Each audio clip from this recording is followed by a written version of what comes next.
Hello, everyone. Welcome to another live episode of Soul Talks with Alka. So during this COVID-19, we have started to do live streaming of Soul Talks with Alka, and we're here with you every Wednesday at 6 p.m. Our hope is to create conversations around the challenges we're all facing during COVID-19 so that we can build a space where we can learn from each other. So I encourage you to ask questions so that we can get our guests let the guests answer whatever you want. Today we have Sarah Tetti with us. Sarah is a coordinator for the FPC Food Pantry, and she's going to talk to us about what this crisis has done for the food pantries in general. Sarah, welcome to Soul Talks with Alka. Thanks, Alka. Well, welcome. So Sarah, my first question is, so many people have lost their jobs, right? How has that affected the food pantry? So the food pantry has been in operation for a very, very, very long time through the First Presbyterian Church. And we've seen a slight increase over the years. But the second the pandemic hit, the phone calls started coming in. We were asked by the Office of Emergency Management to come up with a plan to make sure that we are able to continue to serve and continue to keep everybody safe.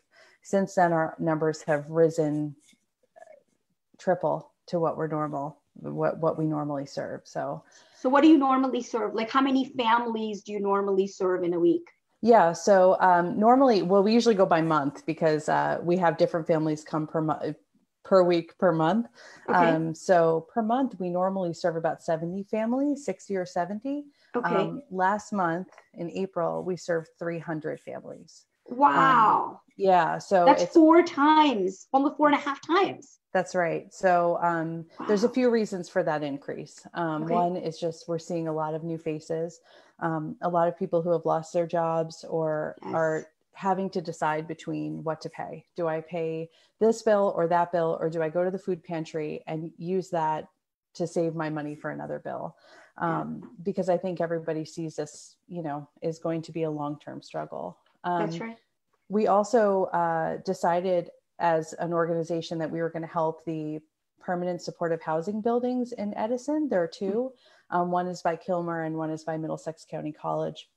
And between the two of them are 46 families who are isolated in their buildings. So we are delivering food to them on alternating weeks. So that's also brought our numbers way up.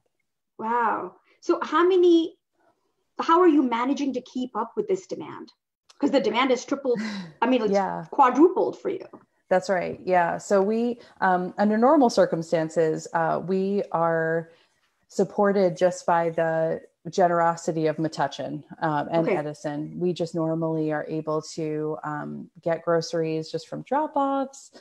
We usually like to keep a good stock in our pantry.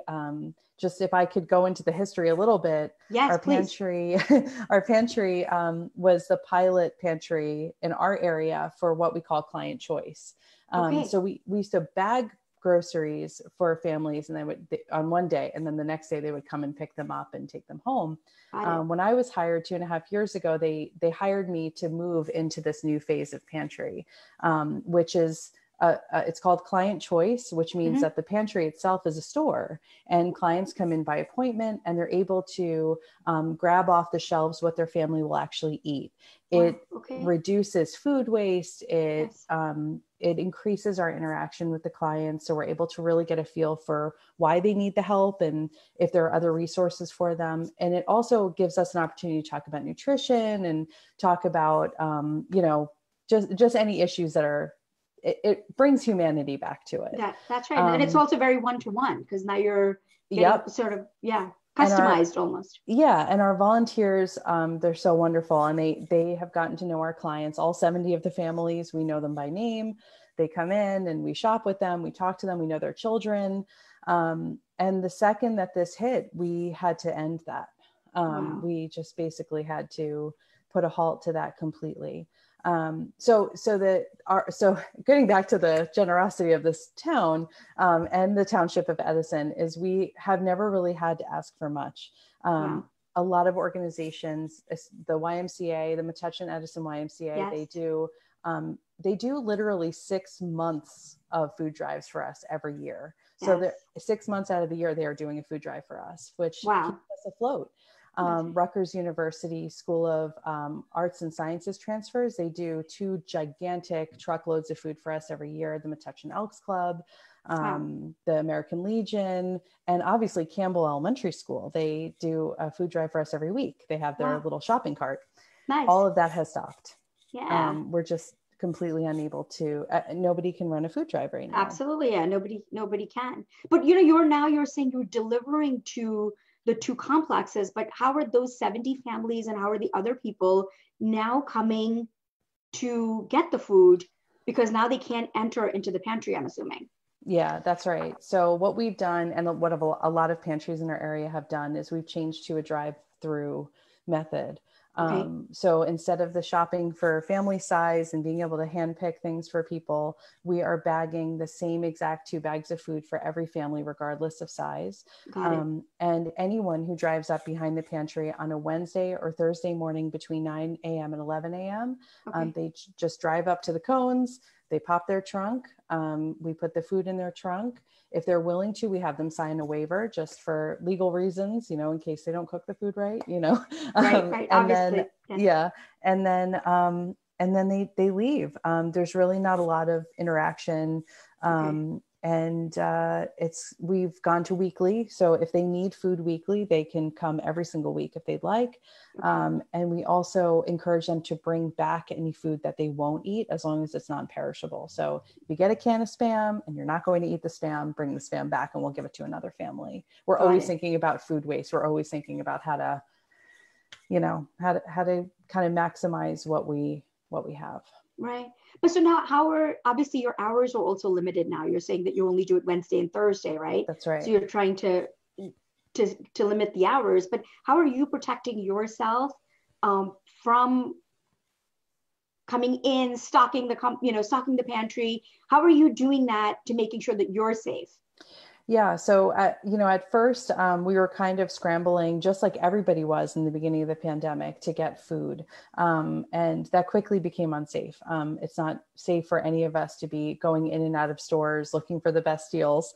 Right. So we quickly shifted gears, which a lot of pantries have done, to asking food distributors who have who normally supply to restaurants. We're asking them if they would start to supply to us, just so that we can avoid stores. So we've been working with the food architects of Piscataway. They are allowing us to use their kind of account to order through a distribution service. So we're not putting anybody in danger by saying, could you go to the store and pick this up or that or the other thing.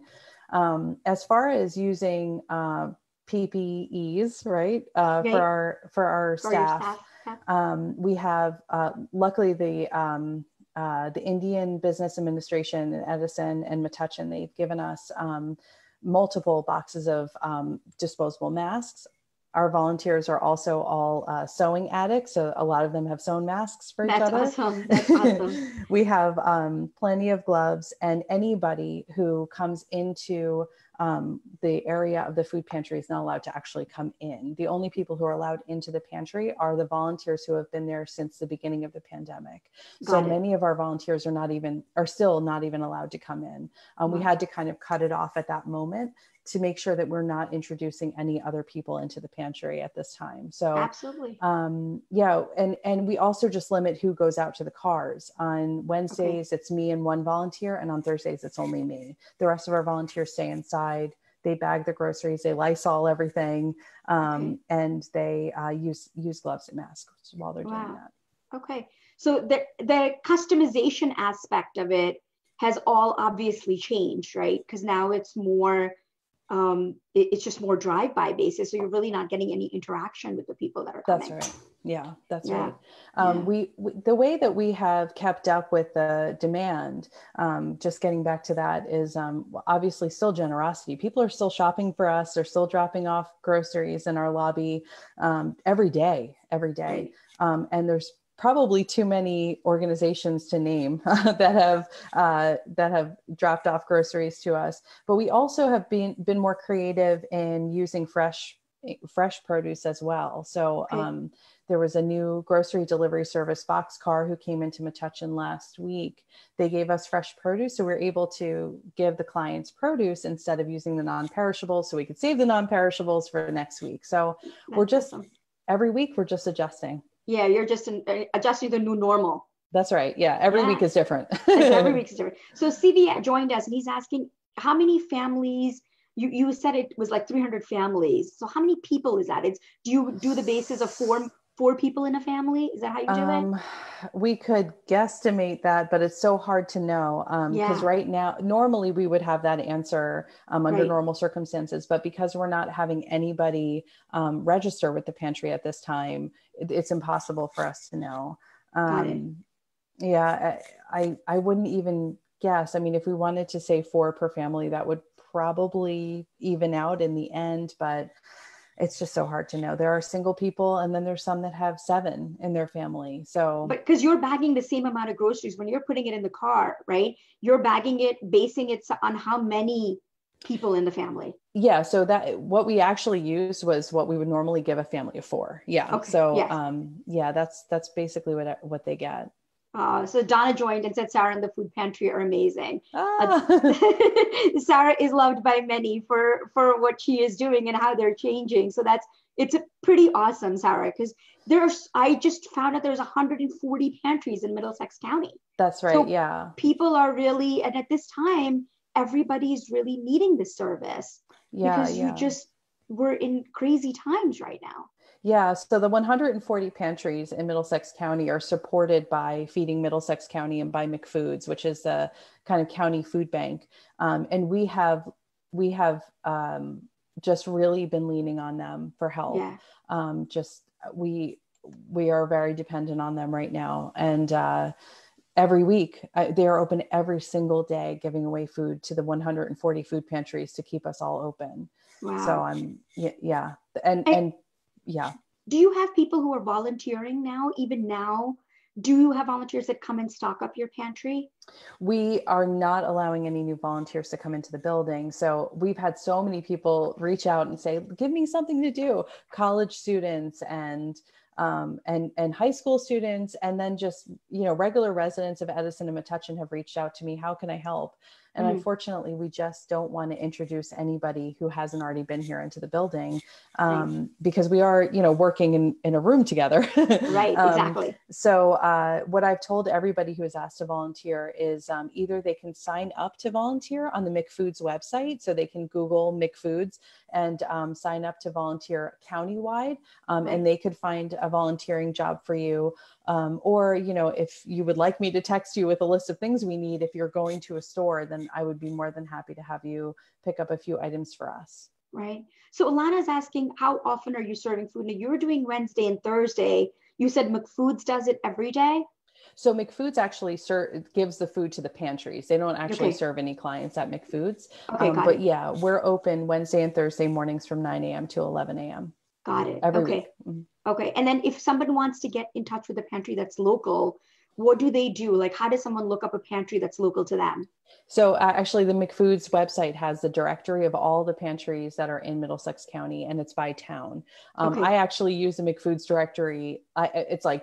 It's coming apart because I flipped through it so many times. We get calls from residents of Woodbridge and South River and New Brunswick looking for food pantries. We serve Edison and Metuchen residents, Right.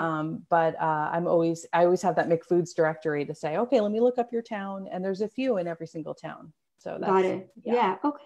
And then so now when you said people are dropping off food, so Yes. what if someone has food to drop off? Do they just come to First Presbyterian Church and just drop it off there? Yeah, so we have a socially distant location that they can drop food off in, our lobby at the social center. So not the church building, it's Okay. the building adjacent to the cemetery. Okay. A lot of people know it as the place where we do our rummage sales. The lobby is open from 8:30 a.m. until 4:30 a.m. every single day, Monday through Friday, for drop-offs. There's nobody in there. So as long as you're comfortable coming into the building and just dropping it in the donation bin, we pretty much clear out that bin every single day. I would just encourage you not to leave anything perishable there, because we can't be guaranteed that we'll be there in time. Got it. Got it.